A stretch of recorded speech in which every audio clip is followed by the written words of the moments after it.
For the past couple of years, I've seen the indie vs AAA discourse dwindle down to, oh my god, indie games are creative and original, or AAA games sucks because of monetization and broken launches.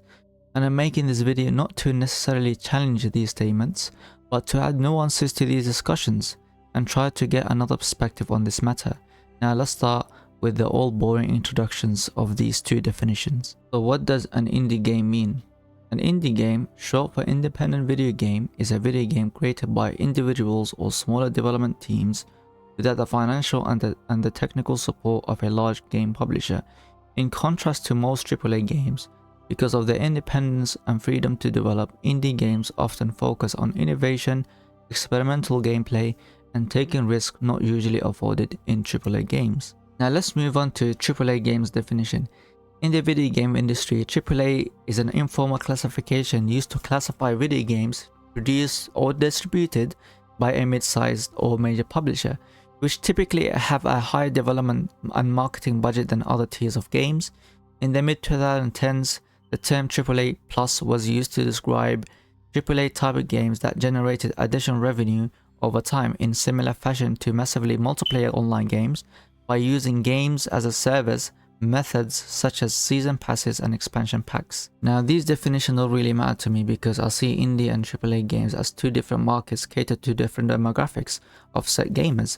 I don't think the difference between an indie game and a AAA game is the budget, because Star Citizen is an indie game on a technical level that has raised $700 million.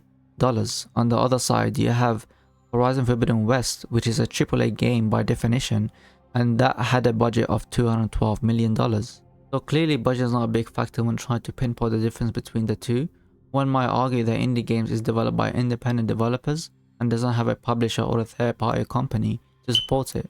And my question to that, would Nintendo count as an indie developer? Because Mario games are made and published by Nintendo alone, therefore it can count as an indie game no matter how ridiculous it sounds. As you can see, the line gets very blurry when it comes to these definitions, especially when we have a real life example of being problematic at the Game Awards 2023.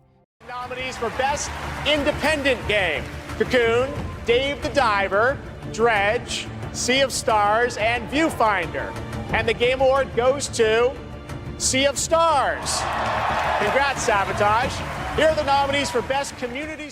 You see, Dave the Diver got nominated for Indie Game of the Year. However, there has been a bit of pushback from the gaming community. Now at first glance, Dave the Diver looks like any other indie game, i.e. small in scale, short in time, with a unique art style. But if you look at who funded the game, Nexon, a multi-million-dollar company, which validates some of the pushback that the game received at the Game Awards.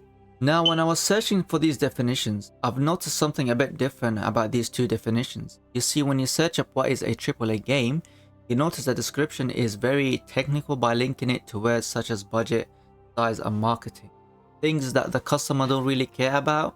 However, on the flip side, the definition of an indie game is associated with words such as innovation, experimental, and risk. And it made me think, are indie games riskier, more innovative, and has more passion than AAA games? And my answer to that is no, for the most part. You see, indie games are very safe in terms of scope. If you notice, most indie games are very small in terms of level design and offer less content than AAA games, with the exception of Kingdom Come Deliverance, a game that is very large in scope with deep RPG mechanics and AAA visuals. However, this game is the exception to the rule. Now you might say indie games having a small scope is a good thing, since AAA games are filled with fetch quests, large open empty areas, and a lot of endless grind. What if I was to tell you that the indie scene has a similar problem but in a smaller scale, which is caused by having small scope mentality? So what are these problems, you may ask? Well, just how the AAA scene is obsessed with prioritizing high fidelity graphics over solid art direction, the indie scene is oversaturated with pixelated graphics art style, which causes the visual variety to be less diverse than it has ever been. Now, we love to crap on AAA scenes for trying to capitalize on trendy genres such as battle royale, arena shooters, and live service games. And I am 100% with the gaming community when it comes to these issues. However, I am equally sick of another roguelike coming out like every damn month. Like, have you seen the amount of Hollow Knight clones coming out? They're popping out like...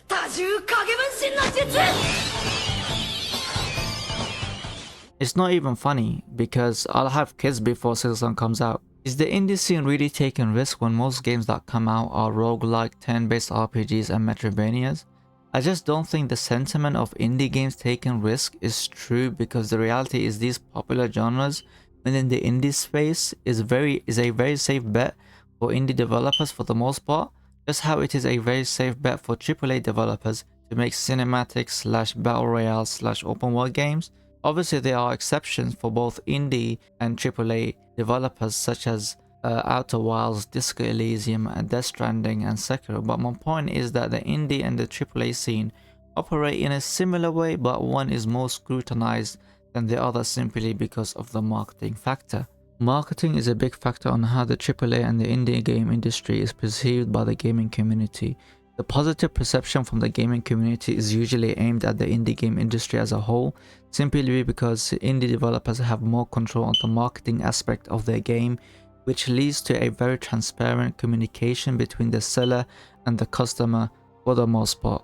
However, on the other side, we've experienced a lot of negative practices from the AAA industry over the years just by using disingenuous marketing tactics, such as not being transparent about the game's monetization and the game's optimization. Also, you have companies overpromising in their marketing campaign but under-delivering once the game is out. Some companies sponsor YouTubers by making them play their game in hopes their fans would also buy their game. I can go on and on, but you get the gist of it. Unfortunately, most AAA developers don't have a say on how they can market their game, simply because the investors and the publisher is the one who's funding their project. Therefore, they have the right on how things should go about. It is indeed a very unfortunate reality of the AAA industry, but what can we do? I guess money talks. While I was doing my research for this video, I stumbled on a quote from an indie developer saying, "People play AAA games for great entertainment, and they play indie games to be surprised, to be touched, to get something different." This sentiment is very popular amongst the gaming community, but is it a fair one? In my opinion, when I think of games that surprise me and touch me, I think of The Last of Us, the Soul series, Spec Ops, and Final Fantasy VII Remake. Of course, indie games such as Disco Elysium, Hollow Knight, and Celeste provided me with the same experience, but my point is both indie and AAA games can entertain, surprise, and touch people as well, and I think they inspire each other rather than compete against each other. The more options we have, the better. I'm sure in 50 years time, AAA developers will evolve the gaming industry as a whole, especially when it comes to VR gaming, and indie developers will still preserve the thing that we like in our games like they are doing today. I guess I'm going to lay out my final thoughts when it comes to this topic. In my opinion, I think that indie games and AAA games can coexist, and I don't think one is better than the other. Indie devs can't provide me with a game like the Mass Effect trilogy. However, I don't need indie developers to make a game like Mass Effect or Elden Ring, because I am happy with the games that they provided me, such as Celeste, Chain Echoes, and Hollow Knight. It's the same mindset I have when it comes to AAA developers. I don't need them to make a game like Celeste or Hollow Knight, even though they are capable of doing so with games such as Octopath Traveler, the Mario games, and Astrobot. I want AAA developers to make games such as Elden Ring or Space Marine 2 because they have the resources and the financial backings to make these games, unlike an indie developer, and that is okay. Anyways, this will be it for this video. Thank you for watching and have a nice day.